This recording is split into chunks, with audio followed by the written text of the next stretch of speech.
good evening. Thanks for joining us for Source 16 News at 10. New this hour, Hopkinsville City Council tonight unanimously approved an ordinance that establishes flasher lights and school zone speed zones. The ordinance, which passed in its second reading, authorizes flasher lights and school zone speed limits on Belmont Street, Blaine Drive, Glass Avenue, and Millbrook Drive. During the mayor's comments, Kemp reminded the council about the Hopkinsville Police Department implementing an automatic messaging service to keep residents informed about their community.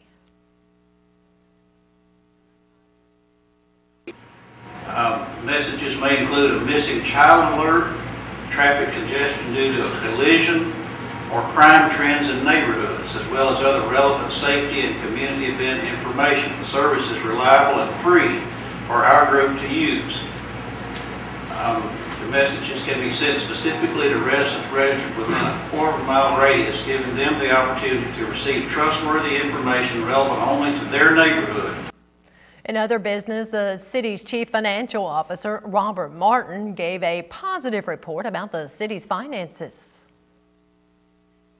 We've collected so far $16,956,497. Our actual expenses is $16,152,732, and of that amount, $500,000 is a transfer to the ground maintenance fund, and $789,906 is a transfer to the capital fund. That leaves us revenues over expenses of $1,344,000. Subtract out our encumbrances as of February 28th, about a little over $128,000, and that leaves us a positive number of revenues over expenses and encumbrances in our general fund of $1,215,697. He says on April 16th, the city will publish the names of local residents who are delinquent in paying the city's property tax in the newspaper. Prior to tonight's meeting, a swearing-in ceremony was held for Hopkinsville Police Officer Patricia Alexander. More sad news out of Fort Campbell tonight. Another 101st Airborne Division soldier has been killed in action.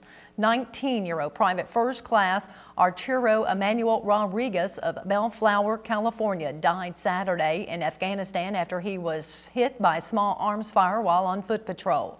Rodriguez was an infantryman assigned to Bravo Company, 2nd Battalion, 506th Infantry Regiment, 4th Brigade Combat Team. He joined the Army in February 2010 and arrived at Fort Campbell in July 2010. And his awards and decorations included the Bronze Star Medal and Purple Heart Medal. Governor Steve Beshear says legislators in special session are fighting the clock. On the second day of a 9-city trip, the governor made a stop at the Hopkinsville Christian County Airport this morning. The governor urged Kentuckians to demand a Medicaid resolution to Republican senators.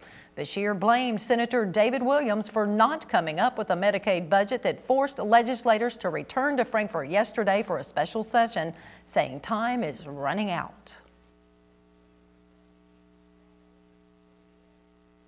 And we're facing a deadline that affects the health care of over 800,000 Kentuckians in this state. We're facing a deadline because the Constitution requires that I've got to balance these budgets by June 30. I don't have any choice. We've got to balance this Medicaid budget by June 30. And if these folks refuse to step up and do the job, starting April 1, the only way that we're going to be able to get enough money to balance that budget is to institute about 35% reimbursement rate cuts to all of the Medicaid providers all over the state. Beshear says Williams is proposing education cuts to help balance the Medicaid budget that would cut over $585,000 from the Christian County school system, $38 million from statewide K through 12 education, and over $22 million from statewide higher education. The governor also spoke today to Kentuckians in Paducah, Owensboro, Louisville, and Bowling Green. A Greaves County man and a Webster County woman are behind bars after an alleged kidnapping and robbery early this morning. Around 1:15 this morning, Kentucky State Police and the Livingston County Sheriff's Office received a call from a woman that she had been robbed and assaulted in Land Between the Lakes National Recreation Area. The victim told police that she had asked two acquaintances to drive her from a Livingston County home to her home in Paducah, but instead the couple drove her to LBL, where she was forced out of the car before she was robbed and sexually assaulted. The alleged victim then told police the couple traveled north on Kentucky 453, headed towards I-24, where they were spotted by a Livingston County deputy and pulled over by state police.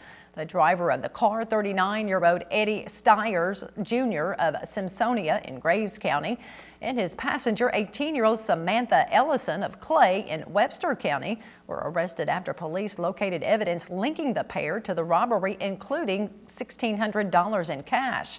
Stiers is charged with kidnapping, second-degree robbery, first-degree sexual abuse, fleeing, evading police, and a couple of traffic-related offenses. Ellison is charged with conspiracy to commit robbery, facilitation to kidnapping, possession of marijuana, and tampering with physical evidence. The couple was lodged in the McCracken County Jail. A devastating fire has destroyed part of a Murray Motorsports company.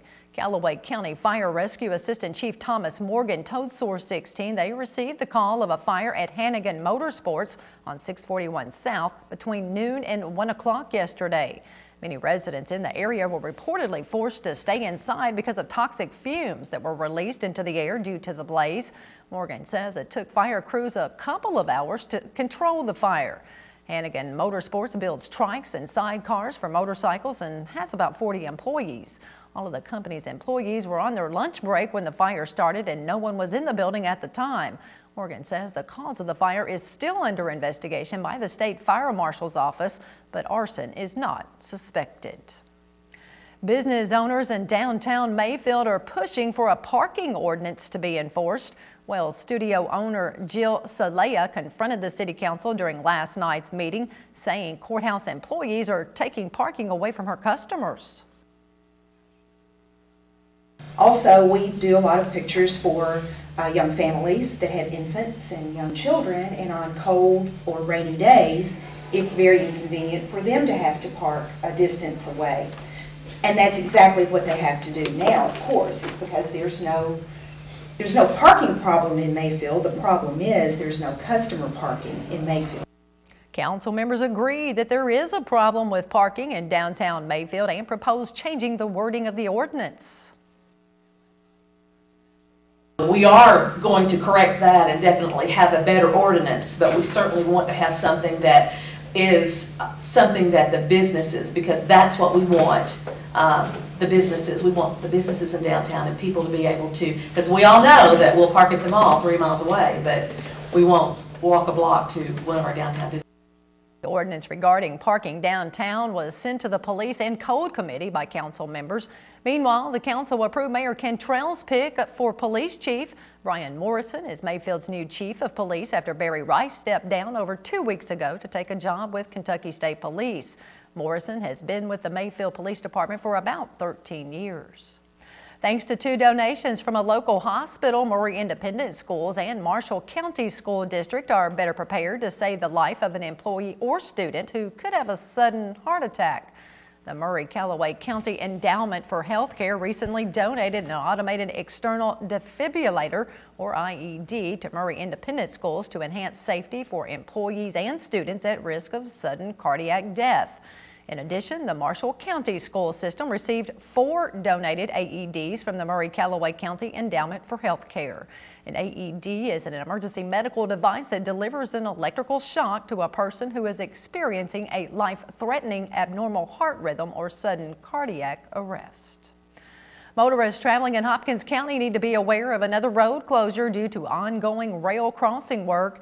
A CSX rail crew plans to close Kentucky 1581 Pride Avenue in Madisonville tomorrow to allow an upgrade of the rail crossing. This closure is on Kentucky 1581 Pride Avenue just south of US 41A between the Kentucky Transportation Cabinet Hopkins County Maintenance Garage and Pride Avenue School. According to transportation officials, CSX will also be working on a nearby private crossing. The closure is expected to start about 8 o'clock in the morning and should reopen around 5 o'clock tomorrow afternoon, weather permitting. Fort Campbell's Bastogne Bulldogs recently conducted a stressful resupply mission with the help of their Afghan counterparts. Several Afghan National Army aerial vehicles were loaded with crucial supplies, which included food and ammunition for ANA soldiers to continue fighting insurgents along the Pakistan border. Colonel Jim Sturgeon of Lawrenceburg, Indiana says, quote, "Each step forward, especially when we start doing more operational type missions with them, is a boost of confidence for them." Officials say 9,000 kilograms of food was resupplied to ANA soldiers, something coalition forces could not do 6 months ago because of insurgent-related attacks. Republican Secretary of State candidate Hilda Legg was in Hopkinsville yesterday and stopped by our studios. The former school teacher says she has spent a lot of time in Washington, D.C. working on rural economic development.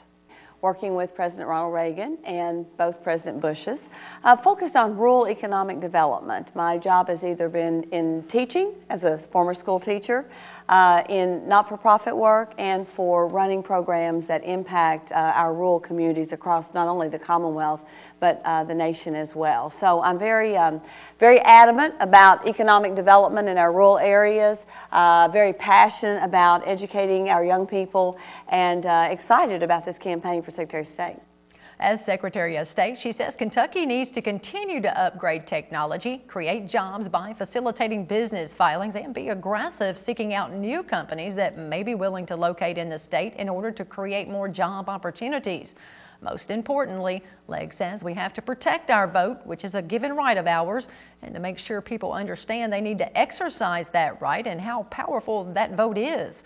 If elected, Legg plans on holding civic forums in all 120 counties. As an old school teacher, I think I look at our young people and I don't see the civic education that I used to teach.